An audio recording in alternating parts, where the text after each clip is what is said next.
Oke, selamat datang di presentation one take yang ke-80. Di sini gue mau bahas soal emptying the glass, ya, atau kosongkan gelas. Nah, ini adalah advice yang bisa jadi sangat-sangat bagus, tapi juga bisa jadi sangat-sangat destruktif, tergantung konteksnya ya gitu. Ini akan jadi efektif kalau misalnya konteksnya adalah lu belajar sama orang, ya lu tuh baru total newbie gitu ya. Nah, terus lu belajar sama orang, misalnya guru lu atau mentor lu atau mungkin lu belajar sendiri. Apapun yang lu pelajari itu akan sangat cepat terserap kalau lu punya attitude nurut gitu ya, obey gitu. Nah, tapi ini akan jadi jelek ketika dibawa konteks yang lain gitu ya.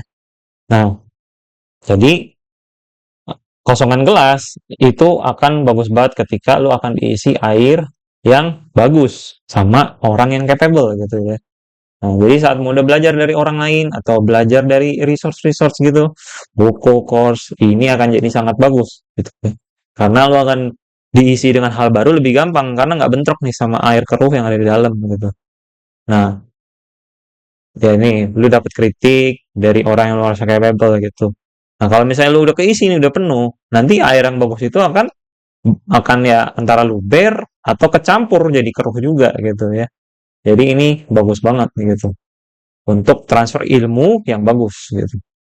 Nah, apalagi lu ngerasa kayaknya gue nggak improve nih, gue ingin evaluasi, yaudah gue buang semua yang gue believe saat ini, gue belajar dari orang yang gue rasa capable, terus gue akan isi hal baru gitu. Ya nggak mudah sih ngelakuin itu ya, ego lu pasti kena ya, tapi ya, ini akan efektif gitu ya.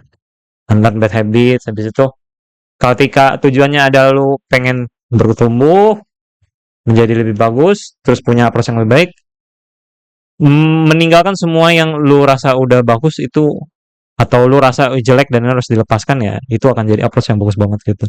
Tapi ini akan jadi backlash juga ketika lu udah keisi dan lu udah solid, terus lu dapet dari kritik-kritik yang nggak capable. Oke, kalau orang yang lebih skillnya di bawah lu sih mungkin apa ya, nggak, biasanya lu nggak akan dengerin juga sih ya gitu ya. Nah, terus kalau misalnya lu dapet guru yang kurang oke ya gitu, nah ya udah antara lu menghindari gitu, ya berhenti belajar darinya, atau ya akhirnya lu jadi ikut ngaco juga gitu ya. Jadi penting banget untuk dapat guru yang cocok dan capable ya gitu ya. Atau bukan cuma guru ya, resource sama apanya gitu. Atau community lu gitu kan ya. Kalau community lu punya punya keyakinan tertentu yang sebenarnya itu ngaco gitu, misalnya gambar jangan pakai referensi gitu kan, itu kan ngaco total gitu ya. Nah ya udah, kalau lu ke bawah lu misalnya gelas kosong terus diisi sama air yang gambar jangan pakai referensi, ya ngaconya nanti makin banyak gitu ya gitu ya. Nah habis, tapi juga jangan sampai gini ya, jangan sampai misalnya lu dikritik newbie gitu atau orang yang lebih lebih jelek dari lu gitu gambarnya, ya jangan, lu siapa yang ngeritik gue, emang lu bisa gambar lu jangan lebih bagus dari gue. Ini attitude yang kocak ya gitu. Karena yang bisa ngeritik lu tuh nggak harus orang yang bisa gambar gitu, semua orang bisa ngeritik lu gitu. Kayak konsumen lu, misalnya lu bikin bikin apa, komik, bikin ilustrasi, kan konsumen lu nggak semuanya orang yang gambar kan, justru lebih besar orang yang gambar sama sekali. Kayak yang nonton anime emang semuanya bisa gambar, enggak kan gitu, yang nonton anime ya banyak orang yang bisa gambar, dan itu konsumen yang bisa bersuara mengkritik ceritanya jelek, gambarnya jelek, kayak kayak Blue Lock PPT gitu kan. Semua orang punya hak untuk mengkritisi anime yang jelek kan gitu ya, tanpa lu harus bisa bikin anime dulu gitu ya. Jadi jangan sampai ke sini juga, ini sih ngaco ya. Kayak gitu. Nah, terus lu udah punya workflow yang nyaman, terus lu kayak dipaksa lah untuk udah tinggalin semua tuh cara gue yang paling bener gitu. Ya syukur kalau yang di replace adalah cara yang ternyata memang lebih efisien dan cocok buat lu gitu. Tapi ya kalau dapetnya yang kocak ya kocak juga sih ya gitu. Dan nggak semua semua tuh harus improve kok ya. Temen-temen gue juga banyak yang udah stuck juga tetap tetap hidup-hidup aja, komisinya jalan-jalan aja gitu.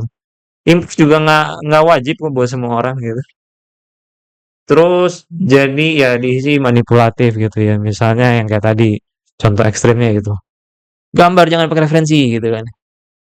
Nah, itu kan juga bisa dibawa dalam konteks kan ya gitu. gambar dari imajinasi tuh bagus, tapi ya totally nggak mau pakai referensi ya juga ngaco gitu kan. Kayak gitu. Terus ya kayak gitu tuh.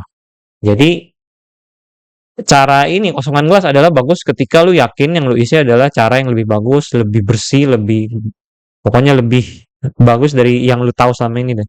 Tapi akan jadi kocak kalau diisi sama yang lebih jelek gitu ya dari yang udah lu tahu selama ini. Jadi ini approach yang bagus buat newbie karena untuk meng-surrender ego ini susah loh meng-surrender ego gitu. Dan ini juga cara yang bagus juga untuk pro yang masih mau gue mau lebih lagi, gue mau lebih lagi gitu ya. Nah kayak gitu. Tapi jadi kocak kalau diisinya malah air yang lebih buruk kayak gitu. Oke, terima kasih sudah nonton. Sampai jumpa di video berikutnya. Bye bye.